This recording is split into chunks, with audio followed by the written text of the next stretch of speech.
অনেক সুন্দর দেখতে একটা বাগান ছিল। যে বাগানটা দেখতে যেমন সুন্দর তার ভিতরের পরিবেশটা এর থেকে বেশি সুন্দর। ওই বাগানে কোনো কিছুরই অভাব ছিল না। যেমন ফল মূল কোনো কিছুরই অভাব ছিল না। ওখানে পশু পাখি নিজের মনের আনন্দে থাকতো, কারণ ওখানে কোনো কিছুর অভাব ছিল না এবং তারা অনেক খুশি ছিল।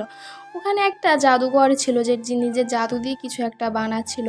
ওখানে রমজান ও রেহেনা নামে স্বামী স্ত্রী বসবাস করতো। তারা ওখানেই থাকতো, ওখানেই গোসল করতো এবং ওখানেই খাওয়া দাওয়া করতো। তারা অনেক সুখে জীবনযাপন করতে থাকে। রেহেনা ও রমজান তারা একে অপরকে অনেক ভালোবাসতো। তারা কখনো একে অপরকে ছাড়া থাকতো না। এবং রেহেনা তার স্বামীর জন্য খাবার নিয়ে আসে এবং বলে, তুমি খাবারটা খেয়ে নাও। ওই বাগানে একটা আপেল গাছ ছিল, যে আপেলগুলো খাওয়া নিষেধ ছিল, কারণ ওই ওই আপেল গাছটা জাদুকর বানিয়েছিল। যে একবার ওখানে আপেল খাবে সে কখনোই তার বয়স বেশি হবে না। এই জন্য জাদু করে আপেল গাছটা লুকিয়ে রাখছিল। কিন্তু তবুও রেহেনা ওই আপেল গাছটা দেখতে পায় এবং ওই আপেল গাছের সামনে যেতে থাকে। তখনই ওখানে একটা সাপ চলে আসে এবং তাকে বলে যে তুমি এখান থেকে চলে যাও। কিন্তু রেহেনা তো নাছোড়বান্দা, সে ওই আপেলটা খাবে। সে সাপটাকে ওখান থেকে তাড়িয়ে দেয় এবং আপেল গাছের সামনে যেতে থাকে। এবং ওখানে গিয়ে সে আপেলগুলো দেখে তার অনেক লোভ লাগে এবং ওখান থেকে একটা আপেল ছিঁড়ে সে খেতে থাকে, যেটা খেতে অনেক সুস্বাদু ছিল। সে কখনো এরকম আপেল খায়নি। এই জন্য সে আর একটা আপেল ছেড়ে এবং তার স্বামীর জন্য নিয়ে যায় এবং তার স্বামীকে খেতে বলে।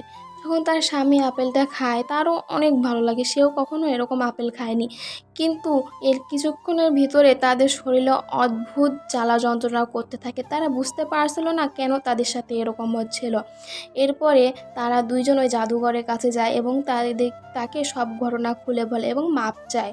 এবং জাদুকর তাদেরকে বলে দেয়, তোমরা এই বাগান থেকে চলে যাও, নাহলে তোমাদেরকে প্রাণে মেরে ফেলবো, তোমরা অনেক বড় ভুল কাজ করেছো। তবে জাদুকর তাদেরকে বলে না যে ওই আপেল খাওয়ার পরিণামটা কী। এরপর তারা দুজন ওই বাগান ছেড়ে চলে যেতে থাকে। তাদের অনেক কষ্ট হচ্ছিল, কারণ এই বাগানে তারা অনেক দিন ধরেই ছিল। ওই বাগানের পশু পাখিগুলো তাদেরকে যেতে দেখে অনেক কষ্ট পাচ্ছিল, কারণ তারা ওদেরকে অনেক ভালোবাসতো। এরপর রমজান ও রেহেনা ওই বাগান ছেড়ে কিছু দূর গিয়ে একটা জঙ্গলে থাকতে শুরু করে। ওখানে তারা নিজেদের সংসার আবার নতুন করে শুরু করে।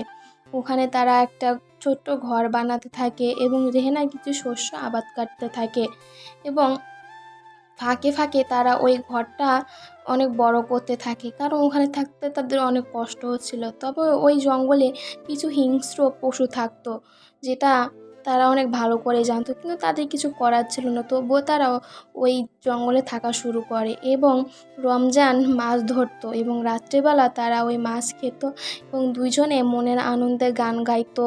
তাদের অনেক সুন্দর সুন্দর সময় পার করতে থাকে। এর কিছুদিনের ভিতরে রেহেনার একটি পুত্র সন্তান হয় এবং সেই সন্তানটা আস্তে আস্তে বড় হতে থাকে এবং সে অনেক শক্তিশালী হয়েছিল।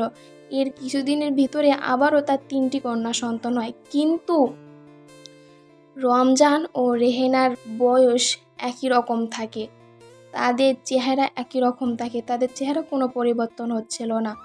রমজান শিকার করতে চলে যায় এবং রেহেনা তাদের সন্তানদের সাথে বাড়িতে থাকতো এবং তাদের সাথে অনেক গল্প গুজব করে তার সময়টা অনেক ভালোই চলে যেত এবং তার সন্তানরাও তাকে অনেক ভালোবাসতো এবং তাদের সুখে শান্তিতে বসবাস করতে থাকে।